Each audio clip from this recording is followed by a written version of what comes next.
Estamos con Cristina Freire, que nos va a contar, ha sido la consultora de sostenibilidad aquí y nos va a contar cómo ha sido su experiencia. Cristina, ¿qué supone integrar desde el comienzo la sostenibilidad en un proyecto que no es algo habitual? Sí, quizás lo estamos viendo un poquito más en los proyectos en la actualidad, pero todavía es algo que sí que es ciertamente novedoso. Aquí vemos un espacio terminado y es muy fácil pues, ir viendo decisiones que hemos tomado al principio del proyecto que nos permiten ahora, bueno, pues en este espacio ver que se han recuperado materiales, que se ha reutilizado al máximo posible, materiales reciclados cuando no era posible recuperarlo. Pero digamos que integrar la sostenibilidad en la idea de proyecto, en este caso, ha ido más allá de una estrategia de uso de materiales. Lo que Felipe tenía en mente era una visión muy clara, unos valores de marca que él quería aterrizar, en este caso en un espacio como este, y la idea de integrar sostenibilidad se lleva a todos los aspectos de la marca, no solo, como os digo, en un espacio y en qué materiales se usan o qué decisiones se toman en cocina, por ejemplo, sino cómo aterrizar esos valores de marca para que la sostenibilidad sea por defecto. Porque tú has estado involucrada en todos los grupos de trabajo. Se aplica a decisiones que se toman, cómo usamos la energía, cómo usamos el agua, cómo usamos los materiales, pero también cómo a lo mejor queremos fomentar el valor local, porque trabajamos con pequeños productores de proximidad que están en granjas o en huertas o en pequeños sitios de producción, cuanto más cerca mejor. Todas esas decisiones por separado tienen sentido, pero cuando realmente cobran sentido es cuando las vemos con un hilo conductor, que es ese hilo conductor de la sostenibilidad y de lo que significa sostenibilidad en un proyecto como este. Entonces, tú como consultora, ¿cuál ha sido tu trabajo aquí? Te llama Felipe, que no es, ya estamos diciendo que no es normal desde el comienzo de un proyecto. Sí, estar desde el principio. En todos los grupos involucrados, te llama Felipe y tú vas aportando en cada grupo. Yo creo que aquí quizás la gran aportación ha sido tratar esto como una conversación. El éxito de modelos de negocio como este es crear valor a la vez en las tres patas de lo que llamamos el impacto positivo: la pata personas, la pata planeta y la pata productividad. Entonces digamos que estamos colocando la sostenibilidad tanto en personas como en planeta, por ejemplo, lo estamos colocando al mismo nivel que el negocio. Y eso no significa que el negocio sea menos, sino que están al mismo nivel, no estamos quitando, estamos yendo a por todos. Claro. Y eso es lo que Felipe siempre ha tenido esa visión siempre ha estado muy clara. ¿Y nos puedes un poco concretar, por ejemplo, qué has ido aportando tú en cada campo o qué aporta la sostenibilidad en este proyecto en concreto para que sepamos un poco hasta dónde llega? Yo creo que quizás una aportación muy tangible puede ser el enfoque circular que le hemos dado, lo que llamamos el pensamiento circular, que es de los productos. Venimos de una economía que es lineal, ¿no? Que extrae, usa y desecha. El cambiar la manera de pensar para llevárnoslo a un modelo en el que ya no se consume y se agotan recursos, sino que se usan esos recursos y se mantiene el valor. Yo creo que eso es una reflexión casi, si me lo permites, filosófica. O sea, el valor del reciclaje. No estamos aquí para desgastar, sino que estamos aquí para regenerar, usar algo, regenerarlo o restaurarlo si toca y volverle a dar valor. Y eso, el reciclaje, como dices tú, es una pata, pero es que hay mucho más. Las 4 R's. Que antes de llegar al reciclaje a lo mejor hemos planteado elementos superfluos, los queremos eliminar. Esa filosofía de no al superfluo parece de perogrullo, pero tiene sentido, porque si damos por hecho que tenemos que usar muchas cosas, a lo mejor nos estamos perdiendo oportunidades de usar menos o de usar de una manera más consciente. ¿Y cómo lo hacías? ¿Ibas tú aportando esto podemos hacerlo, esto no? Me imagino que no a todo te habrán dicho que sí, habrá líneas rojas. Yo creo que desde el primer momento había unas cuantas líneas rojas, pero que venían más de la parte de los propios valores de marca. O sea, por ejemplo, en un proyecto como este en el que estamos aquí, determinadas soluciones industriales que ya están funcionando y que hay un copia-pega que sirve para este proyecto, para aquel, no tenían sentido en este proyecto. Por ejemplo, este sistema de climatización o este sistema de iluminación no es industrial, porque no hubiera tenido sentido en un proyecto así. O, por ejemplo, el usar determinados ingredientes o un determinado tipo de cocina que está demostrado que tiene un determinado impacto ambiental, por ejemplo, no hubiera tenido sentido en este proyecto. Determinados químicos, pues por ejemplo, Felipe muchas veces se enorgullece de decir tenemos un espacio libre de BPA, bisfenol A.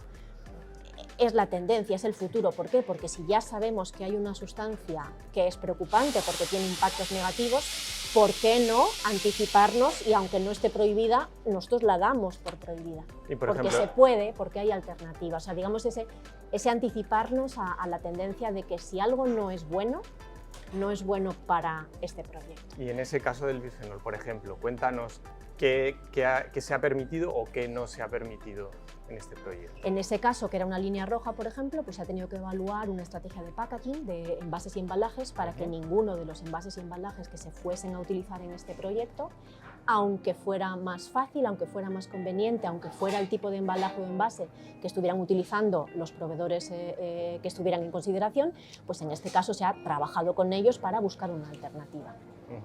En el fondo, en mi experiencia, hay muy pocas veces en las que no haya una alternativa. Es posible hacer las cosas de manera distinta y a un coste que a lo mejor hace 5 años, hace 10 años hubiera sido desorbitado, y eso hay que tener también un reality check, ¿no? No se trata de que de repente seamos sostenibles a costa de un proyecto en el que los presupuestos se nos van de madre. Esa no era la idea.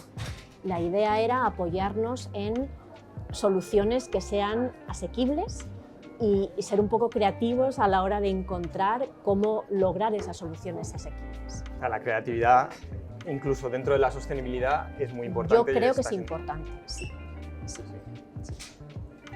Y por lo que vemos, tu intervención va desde el packaging, la cocina, estás diciendo, el espacio en sí, ¿no? Sí, la recuperación del antiguo teatro. El proyecto de renovación, porque esto ahora, de nuevo, lo veis como un espacio terminado, pero esto era el antiguo Teatro Espronceda. Sí. Había mucho material todavía en el edificio y desde muy pronto nos dimos cuenta de que tenía sentido intentar revitalizar al máximo posible esos materiales.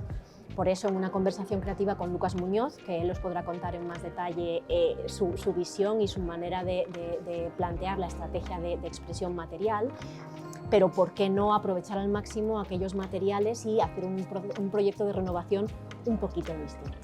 Es verdad que muchas veces la sostenibilidad es más cara, lo vemos como consumidores en el día a día, ¿no? Cuando vamos al supermercado, cuando compramos un producto de uso cotidiano, pero cada vez menos.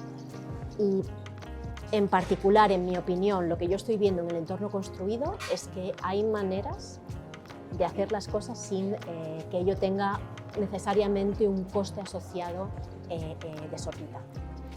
Y como digo, muchas veces pasa por no irnos a soluciones industriales que ya están, que es ir al productor, comprarla y colocarla. Estas lámparas que veis no las ha colocado ninguna empresa. Claro.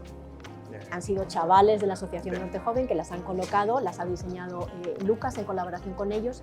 Bueno, pues eso es otro orden de magnitud a la hora de plantear las cosas. La verdad es que es un proyecto muy interesante donde podemos aprender cómo la sostenibilidad es transversal y ha englobado todos los aspectos.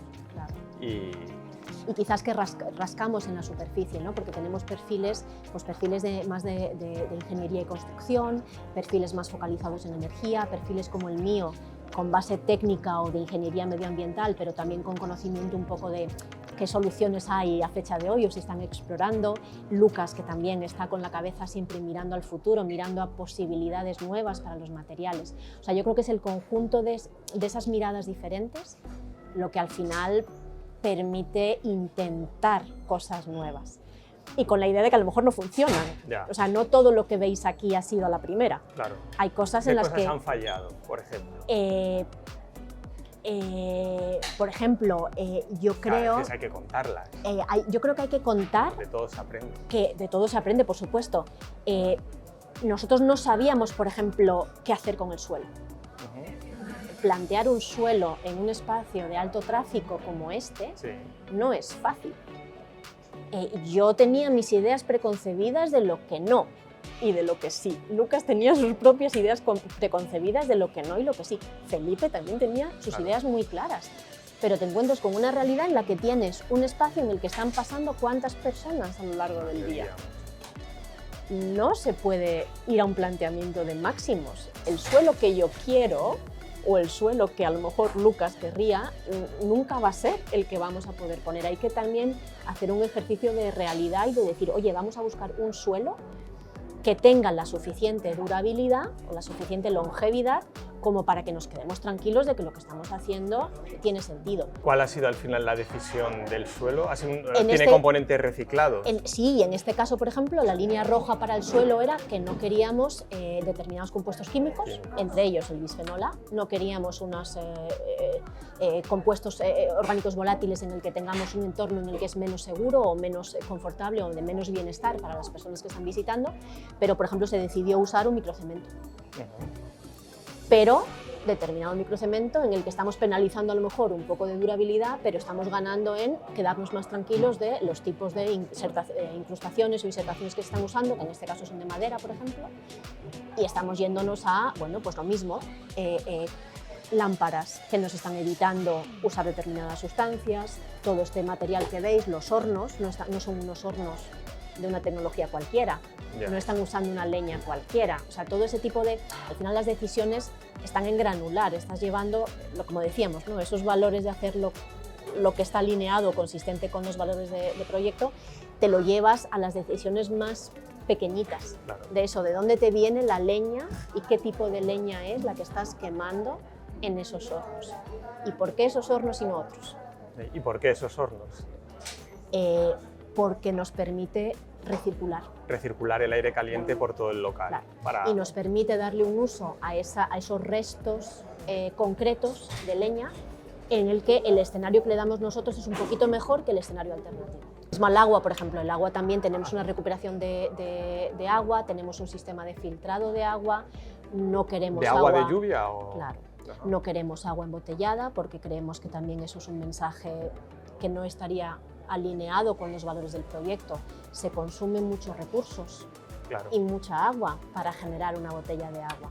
No es lo que además quizás... en Madrid, que el agua es buena y se puede beber. Claro, y sabiendo que todas esas decisiones, en el momento en el que se comparten con la gente que pasa por aquí, también un poco es esa idea de que podemos dar un mensaje de cambio. Sí. Que cosas que dábamos por supuesto, cuando llegas a un restaurante tiene que haber mantelería, tiene que haber servilletería, tiene que haber doble de esto y doble de lo otro, y tiene que haber una botella de agua, y tiene que haber un determinado tipo de alcohol, un determinado tipo de bebida, un determinado tipo de carta. Todas esas ideas preconcebidas no tiene por qué ser así. Podéis usar mantelerías recicladas, el agua no es embotellada. Decisiones como tener ese código QR. Ahora, para evitar una carta. Cuando estamos teniendo esta entrevista, tiene todo el sentido del mundo porque estamos en escenario post-pandemia. Cuando abrió Mode Movimiento, no se daba por sentado. Pero nosotros teníamos una idea muy clara de que quizás podemos desmaterializar. Quizás podemos tomar decisiones, no tener, por ejemplo, hacer el cashless, el hacer un pago en digital. Eso son decisiones conscientes en una bigger picture, en que tenga sentido en cómo estamos pensando que se pueden hacer las cosas en un futuro distinto. Al final todo es lo mismo, un futuro diferente pasa por hacer las cosas de una manera diferente. Si seguimos haciendo las cosas igual, el resultado será lo que tenemos y no estamos del todo conformes con el modelo que tenemos, con lo cual se trata de repensar cómo hacer las cosas. Pues muchas gracias, Cristina, por tu conversación. Ha sido muy interesante.